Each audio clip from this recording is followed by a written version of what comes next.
All right, so in this problem here, we're solving an inequality, okay?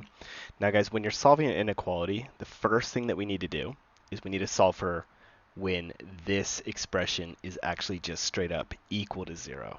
Okay, so we want to know when does z squared minus 9 times z plus 2 equal 0.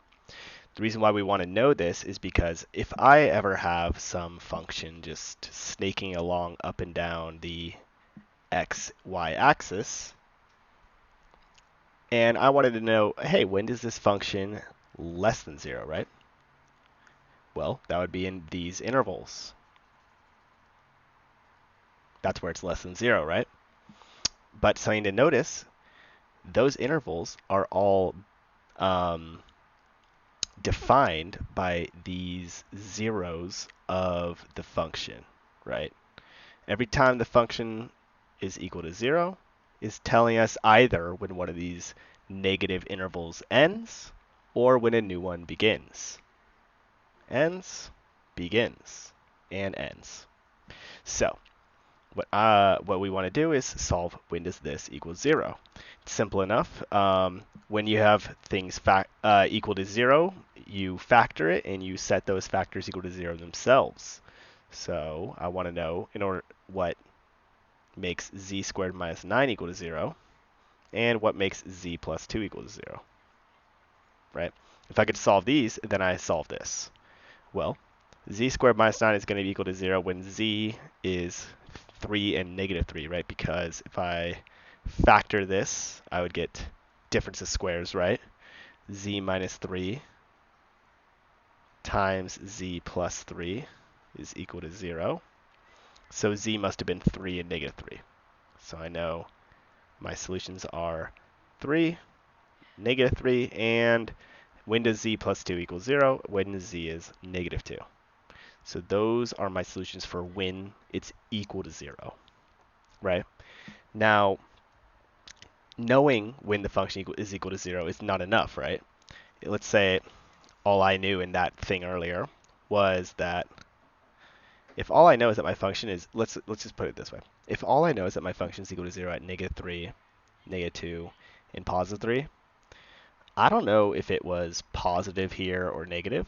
I don't know if it was positive here or negative. The line very well could either snake through like this,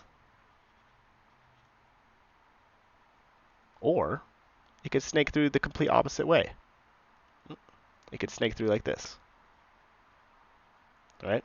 So in order to determine these things, what we need to do is actually create a little table. So what I'm going to do is this. I have a table, and I'm going to put here's my z values. I'm going to put all my factors here, z squared minus 9 and z plus 2. And here's my, this is going to be my, I'm going to call it f of x or f of z just because I'm just saying like what the whole thing is equal to. Is it positive or negative? You'll see when we start doing the table. So for values of z, what do we got? We got negative 3, right? We got negative 2, and we got 3.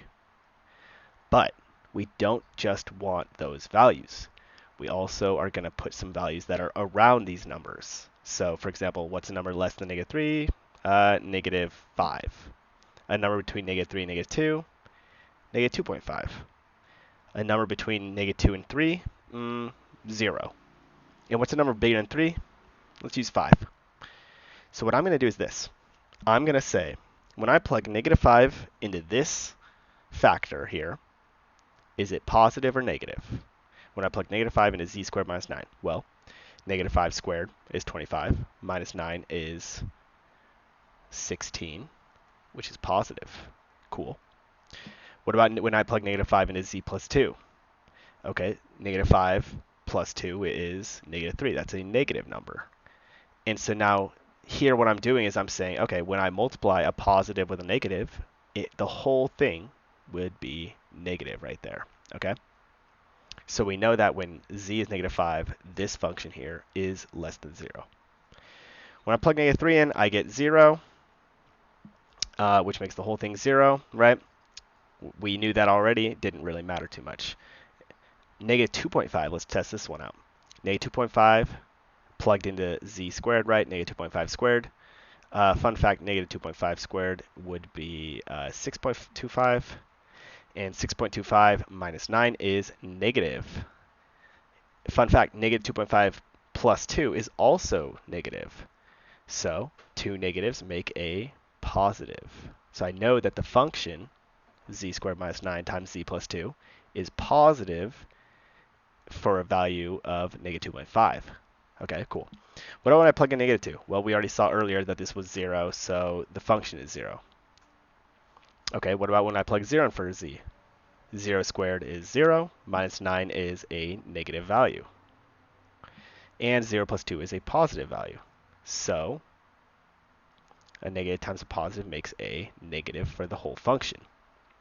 When I plug in 3, I got 0 before, so this is 0. And finally, when I plug in 5, 5 squared is 25, minus 9 is 16, positive. 5 plus 2 is 7, positive. Positive times a positive makes the function positive. So what I've done here with this table is I've been able to figure out all of our intervals where the function is going to be less than 0 and all the intervals where the function is going to be greater than 0. You can see here, for any value to the left, for negative 5, like when z is negative 5, which would be somewhere around here, the function is negative, so it'll be down here. Then it comes up to our value of negative 3, and it's 0. And so then we say, okay, well, what happens in between? Oh, at negative 2.5 it was positive, so we know the function is going up there. And it must have come back down because at negative 2, it is 0. Okay, let's look between negative 2 and 3. When I plugged in a number between those, it was negative, right? It was negative around here. So I know that the function will snake downward, come back up. And what happens when I go beyond 3? You can see when I plugged in 5, I got a positive number, so the function must be positive up there. So what are my intervals where this guy was less than or equal to 0? Boom, right here and right here. That is all the way from negative infinity up until this point here at negative 3. Because I'm allowed to equal 0 here, I'm actually going to include a bracket on the negative 3 and a parenthesis on negative infinity. If you guys remember, this is interval notation. If the value can equal it, you put a bracket. So I could equal negative 3, so I put a bracket. But I can't actually equal negative infinity. Negative infinity is not a real number, so I put a parenthesis. What's my other solution? Oh, from negative 2 to positive 3. So I put negative 2 to positive 3 with brackets. And those are my intervals where this function is less than 0.